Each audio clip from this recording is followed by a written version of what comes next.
Earlier this week we saw the fold_L and fold_R functions, and they allow us to reduce something of the shape of a list of some sort down into a characteristic value of sorts. So that could have been the length of a list, the sum of a list, the product of a list, whatever it was. However, it's not only restricted to the list type, and that's what's so powerful about it. We can use that on any data type which is part of the foldable type class. That is, types which have an instance for fold_R and fold_L. Now, today I want us to move away from lists a little bit by getting the idea that we don't just have to work with lists, we can work with other types which have a similar sort of structure. And to do that, we're going to introduce ourselves to the Functor type class. Now, the Functor type class represents types which can be mapped over. So the map function, as you'll remember, has this type. Actually, let me bring that up. It has an A to B, a list of A to a list of B. Now that's great, but we might not want to work with lists. We might want to work with binary trees. We might want to work with lists of binary trees. We might want to work with binary trees of lists. Whatever that might be. We might want something that's not as constraining as a list. And to do that, we're going to use Functor. Oh, if I could type. Now, the Functor type class has a minimal definition of fmap. Now, if you look at the type of fmap, it's very similar to map.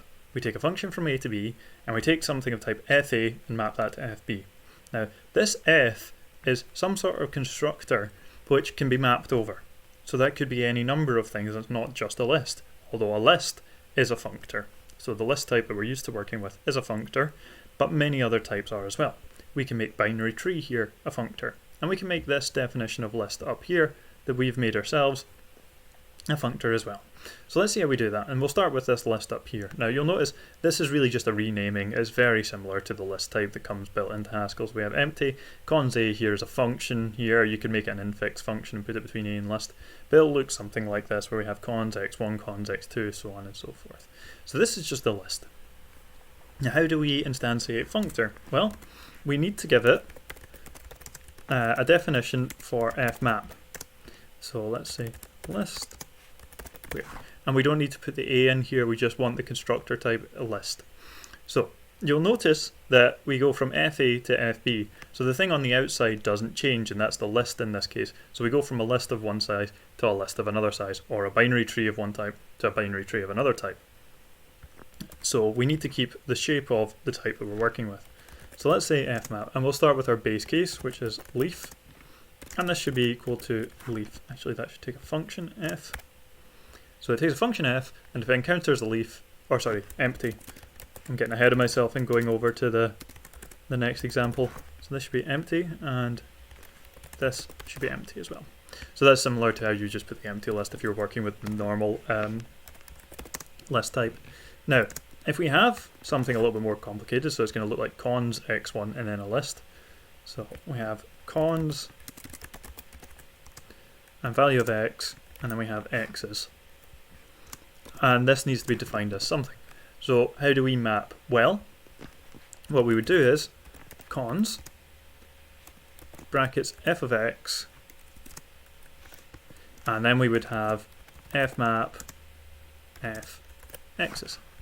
So this is how we define fmap. And now this list type is a functor, and it's a functor in the exact same way that the standard Haskell one would be. So this functor type class allows us to move away just from using things in square brackets to anything that can be mapped over, which is much more powerful. So let's see this with a less standard type. Let's look at this binary tree. So you would expect that there is some way that we can map over this binary tree. So we would want this to be a functor, and let's see how we make that happen. Well, that shouldn't have a capital I, that should be a lowercase. Functor B tree where, and oh, that's a capital T, so that should be, and we have fmap again. Now, I let the cat out of the bag earlier. I said that fmap of leaf should be equal to leaf because that's our base case, so we just return a leaf. Again, we want to keep the overall structure because we go from FA to FB, so this will still be a binary tree once we're finished mapping it. And then we need to do something more complicated. So fmap of f, and let's say we have a node, we have a left tree, value x, and a right tree. Now hopefully you can see where I'm going here, but what we want to say is we apply f to the value of x and then we recurse over the subtrees. So I need to keep the structure of the tree that I'm in, and I say fmap f of left tree, and then I'll have f of x in the middle here, and then we'll have fmap of f and right tree here. So this is an instance of a functor for a binary tree. So you can see this is more powerful than just relying on list, because fmap does exactly what you would expect it to. It just mutates each value of the tree and then recurses through the rest. So this is a function that shouldn't frighten you. This is a very standard function. It's extremely similar to map. It just allows us to break away from the basic type of map here, which is restricted to lists. So this is two definitions for these. Now what we can get onto is how we would instantiate foldable for these, and that's what we'll do in the next video. So this is just a gentle introduction to functors. All I want you to take away from this video is functors are types that can be mapped over.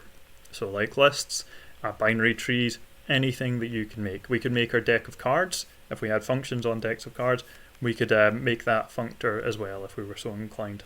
Now there is another functor definition, which is a mathematical definition, but you should stick to this one, which is just something that can be mapped over. And that's kind of what the other one is as well. It's just a little bit more involved. Now that's everything for today. I hope you found this useful, and if you have any questions about this, please do let me know. Thanks.